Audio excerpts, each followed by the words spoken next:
Question में क्या कह रहा है, compare bond angle of, compare bond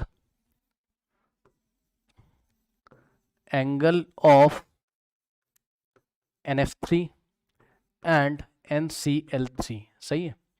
अब देखो दोनों में sp3 हाइब्रिडाइजेशन होगा तो हाइब्रिडाइजेशन तो सेम हो गया, और लोन पेयर भी सेम हो गए, चेक कर सकते हो आप। ये देखो N F F F, यहाँ एक लोन पेयर बना के आप चेक भी कर सकते हो, और इसी तरीके से N, यहाँ एक लोन पेयर, यहाँ Cl, यहाँ Cl और यहाँ Cl।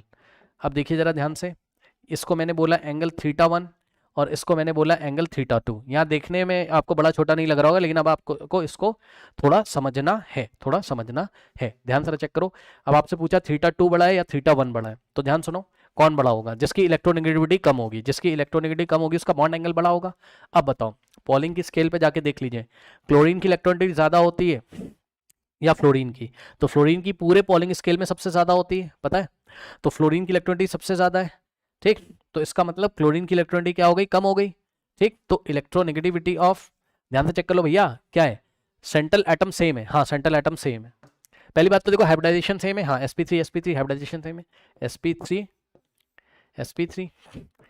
सेंट्रल एटम सेम है, yes sir. Terminal atom different है, टर्मिनल यहाँ पे कौन है? फ्लोरीन, और यहाँ क्लोरीन, ठीक। तो इलेक्ट्रोनेगेटिविटी ऑफ क्लोरीन जो है it is less than electronegativity of what? Fluorine, ठीक।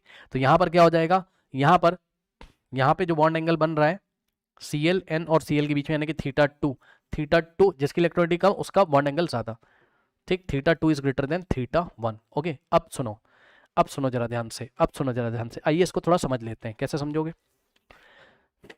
जिनको समझ में अच्छी बात है, नहीं तो इस रूल को याद रखिएगा। इधर देखिए, इसको समझिए, यहाँ पे देखो, यहाँ पे देखिए ध्यान से, फ्लोरीन की इलेक्ट्रोनेगेटिविटी सबसे ज्यादा है, मतलब सबसे ज्यादा का मतलब है वैसे ही पॉलिंग स्केल में सबसे ज्यादा है, बट फ्लोरीन की इलेक्ट्रोनेगेटिविटी क्लोरीन से सबसे ज्यादा है, मतलब फ्लोरीन की क्लोरीन से ज्यादा है, अब ज्यादा इलेक्ट्रोनेगेटिविटी का मतलब क्या है? इलेक्ट्रॉन को अट्रैक्ट करेगा, खींचेगा। समझना जरा, ठीक।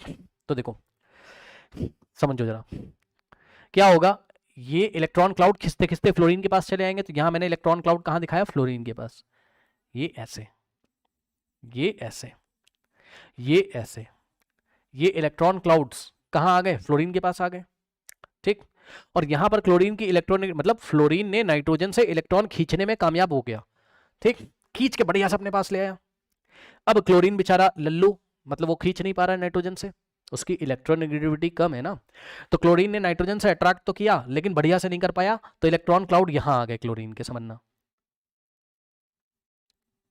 क्लोरीन ने जो खींचा बस यहीं तक खींच पाया, इसने खींच के पूरा अपने पास कर लिया, और क्लोरीन इतना खींच नहीं पा रहे, तो क्लोरीन के इलेक्ट्रॉन क्लाउड बस यहीं तक, ठीक। अब मुझे जरा बताओ, इलेक्ट्रॉन क्लाउड्स के बीच में ही तो रिपल्शन होता है यार, है ना? रिपल्शन कहाँ होता है? इलेक्ट्रॉन क्लाउड्स के बीच में ही तो रिपल्शन होता है, अब मुझे जरा बताइए, कूलम्बिक फोर्स का फॉर्मूला आपने पढ़ा है, force is inversely proportional to distance का स्क्वायर, ठीक। अब यहाँ पे देखो, यहाँ डिस्टेंस क्या है? ये डिस्टेंस क्या है? ज्यादा हो रही है, चेक कर लो भैया। यहाँ डिस्टेंस R1 या RF क्या है फ्लोरीन के केस में? इलेक्ट्रॉन क्लाउड के बीच का डिस्टेंस, हाँ। ये डिस्टेंस क्या हो गई? मोर हो गई, ठीक। तो फोर्स ऑफ रिपल्शन क्या हो जाएगा? यहाँ कम हो जाएगा भाई, अगर R ज्यादा होगा तो फोर्स ऑफ रिपल्शन कम हो जाएगा, ठीक। तो ये उतना तेजी से एक दूसरे को रिपल नहीं कर पाएंगे। यहाँ पे देखो, ये डिस्टेंस देखिए, क्लोरीन के केस में इलेक्ट्रॉन क्लाउड्स के बीच में डिस्टेंस कैसा हो गया? कम, हाँ। ये डिस्टेंस कैसा हो गया आपका? कम हो गया, लेस हो गया, ये डिस्टेंस कम हो गया, यानी कि R, इस डिस्टेंस को आप कैसे दिखाओगे? इस डिस्टेंस को आप दिखाओगे RCl से, ये इलेक्ट्रॉन क्लाउड के बीच का डिस्टेंस।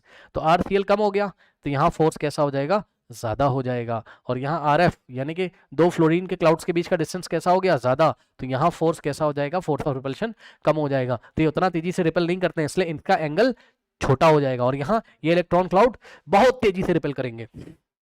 कुछ सोचो यार, इलेक्ट्रॉन क्लाउड पास पास है, बहुत ज्यादा रिपल्शन लगेगा, और ये बॉन्ड एंगल इस तरीके से बढ़ जाएगा, ये पूरी कहानी है इसकी। इसलिए हमने बोला कि क्लोरीन के केस में बॉन्ड एंगल ज्यादा और फ्लोरीन के केस में बॉन्ड एंगल कम हो गया। ठीक है स्टूडेंट्स, तो इस बात का आपको ध्यान रखना, जिनको कुछ भी नहीं समझ में आया तो ये कॉन्सेप्ट आप याद रखोगे। ठीक।